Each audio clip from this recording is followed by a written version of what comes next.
Okay, in this video I kind of wanted to talk about concealed carry, my evolution of how I carry and, things I think everybody goes through, when they purchase their gun. Your first thing you need to do is decide, when you're looking at a gun, even before you decide how you're going to carry it, is what am I going to be doing when I'm carrying? For instance, if you have an active job where you're climbing in and out of trucks or something and you're allowed to carry, you're going to have to think about how am I going to conceal that, okay? And that might affect your choice of the weapon that you choose. Well, my evolution of carry was, you watch the training videos and stuff, first thing you think about is strong side carry. So I got a strong side carry holster. Okay, now what you want to do is make sure you get a sweat shield. Okay, and what this does is it protects your belly or your side or whatever, wherever you're carrying, from the pistol digging into you. Okay, that gets very uncomfortable. So, and a lot of holsters don't have this. Okay, so you want to make sure you get that. That's just personal experience that I've had. Okay, this is an out-of-waistband holster, and I'll show you how that looks. This is probably the most comfortable way to carry. You kind of forget it's there. It's very sleek. It's a pancake type holster, so it blends in well. And let's see what that looks like on. Okay, this is just a long shirt. I like a heavier material, something that's not real sheer like nylon, so this will cover easier. And you can see there, step away a little bit, if you reach for something, that holster can be seen. So if you're in a store and you reach for something, you got to watch out for the bottom of that. Another thing you got to watch out for is bending over. You want to bend kind of at the hip and not at the back, because if you bend at the back like that, you can see that hump right there. Well, other people are going to see it too. So you got to bend with your knees and bend with your hip to prevent that from printing. But that's a 5-inch government model. Very comfortable way to carry, very easy way to carry. Okay, with an out-of-waistband strong side holster like I just showed you, obviously it's long. You need a long garment to cover it, and that gets kind of old.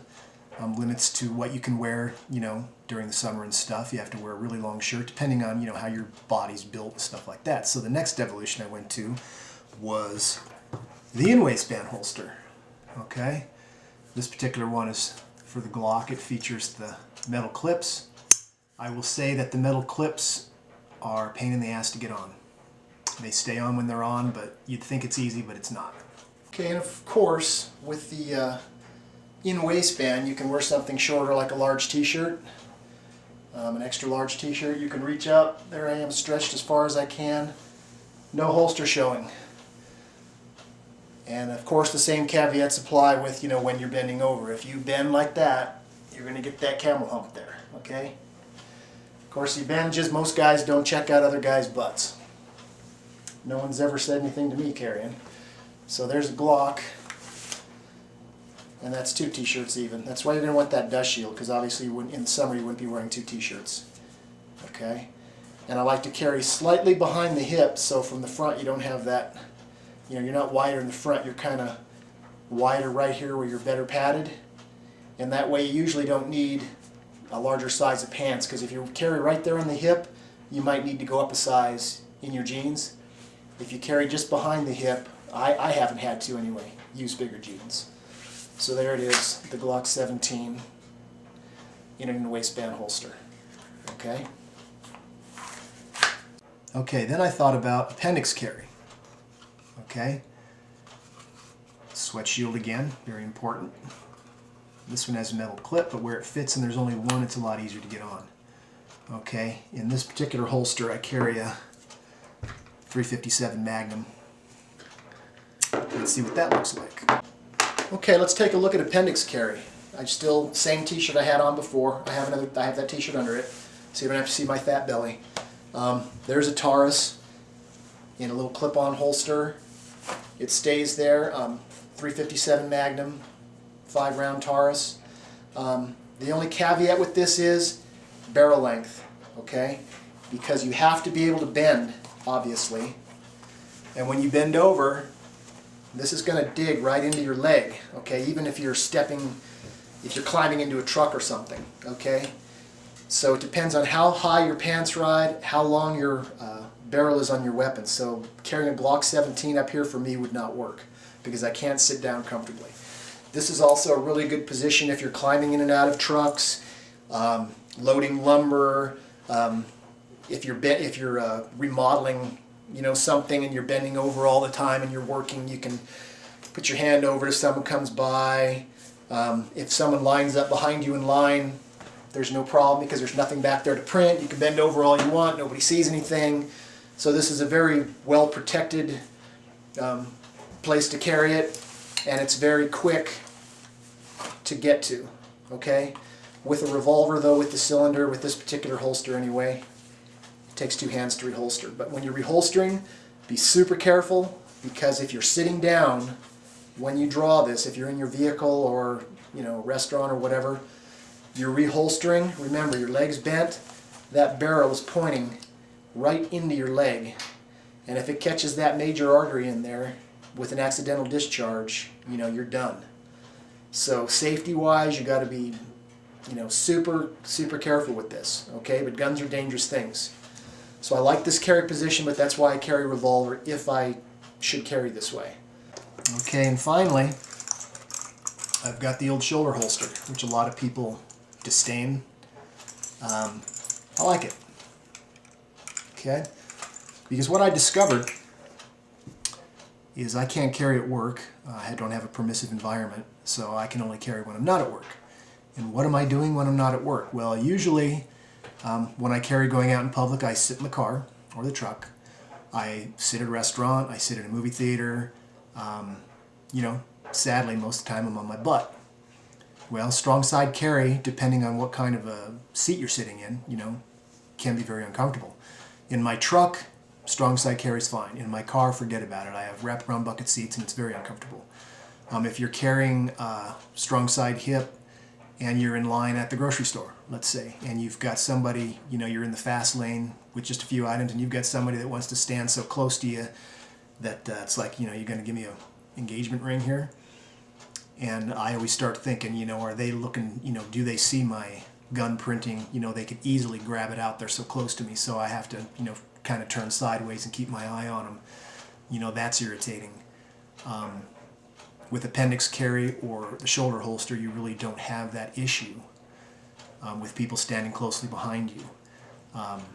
If you're seated, the shoulder holster is wonderful. Now, granted, it's not a quick, you know, to access as a strong side holster or an appendix holster, which the appendix is probably the fastest of the holsters to attain your firing grip and your draw stroke from. But the shoulder holster is more convenient if you're sitting all the time. If you need to, you know, run to the Quickie Mart for, you know, something. The shoulder holster, you can just throw it on, you know, throw your jacket on. You don't have to thread belt loops. You don't have to fight with metal clips. So you're going to be carrying.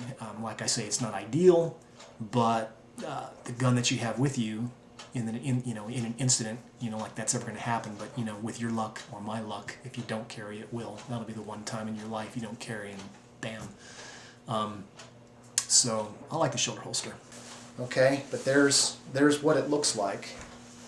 Okay, there's that Commander in a shoulder holster. You can carry a Government or an Ultra with the same holster. For me, the Government's too long. My body's not thick enough. Okay, so I'm kind of stuck with the 4-inch, 4 1/4 inch, and then I've got 2 spare mags over here to kind of balance it out. Okay, so the draw stroke is longer than the other styles that I've showed you of carry, and once again, you've got to be careful when you're reholstering because you're going to be, you know, moving your muzzle across people or things you don't want to shoot.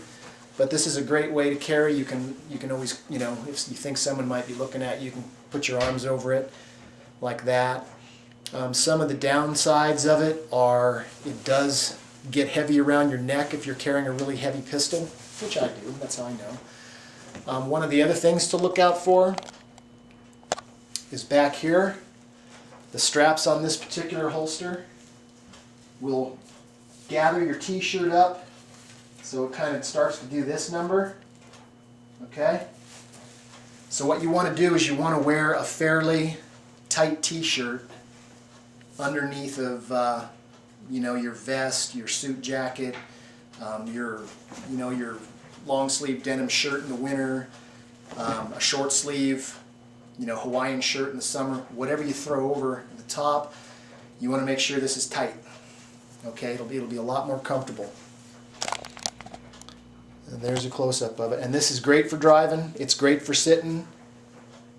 Okay? And that's kind of my evolution of carry and the different styles that I've tried to carry. And basically it depends on what I'm doing. I would prefer to carry in the same location all of the time, but it's not practical for me. Strong side hip is probably my favorite because I can carry a large weapon, the Glock 17, the government model, or the Commander. Appendix is probably best if I'm being very active, but then I'm regulated to the 5-shot revolver, so the shoulder holster is kind of my default if I'm doing a bunch of different stuff. Okay, another method of carry that I've tried with limited success is the holster that fits inside your pocket, so a pocket carry. Once again, you need a small weapon. Once again, I've added larger grips, so I'm kind of have to have cargo pants, docker, something baggy that has a deep pocket before I can utilize this. And if you do choose to pocket carry, use a holster to keep it oriented in the holster, oriented in the pocket correctly, and to cover the trigger guard so you don't inadvertently have an accidental discharge because you got your finger in there by accident. The big drawback with pocket carry is if you're sitting down, you ain't getting this out. I'm sorry. If you're buckled into your car, you're getting, you need to draw it for whatever reason, you're not getting this out. Okay, so this is probably the slowest to present unless you have your hands in your pocket and you see trouble coming. Okay, just to recap, 5-inch government model, out waistband. This is a high noon holster, pancake type holster. It's called the Slide Guard. They make this for a bunch of different weapons. It's a nice holster if you want that kind of a holster outside the waistband. Very comfortable, very nice. This is a Galco King Tuck. I like it because it's got the Kydex, it doesn't collapse, it's easy to holster. When I'm using a plastic pistol like the Glock, I like it in the Kydex because it's just like it's made for, well, it is made for it, but it's like, part of it. It's very thin. Don't particularly care for the clips. They're a bear to get on, but once they're on there, they're on there. This is also tuckable. So there's the Galco King Tuck.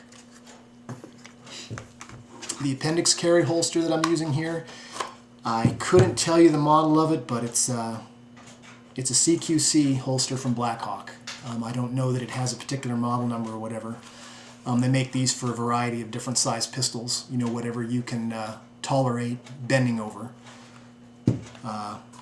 So there's my appendix holster, works great. The clip holds it very firmly, and since this is in front of your body, this clip's a little bit easier to get on than the King Tuck that I just showed you. So I really like this holster and this carry method.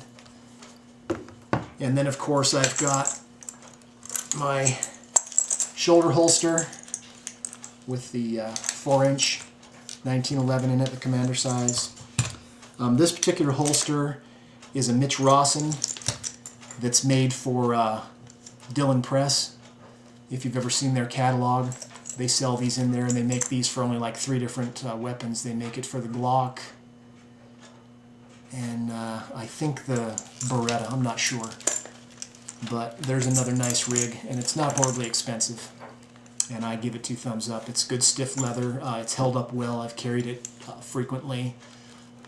So if any of these methods float your boat or give you something to think about before you buy a handgun, think about how you're going to carry it. If you buy a 5-inch government, you're not going to be appendix carrying that bad boy. So just think about how you can carry it, doing what you do, and then you're going to know what kind of a holster you're going to need and how you're going to carry it. So be safe, and thanks for watching.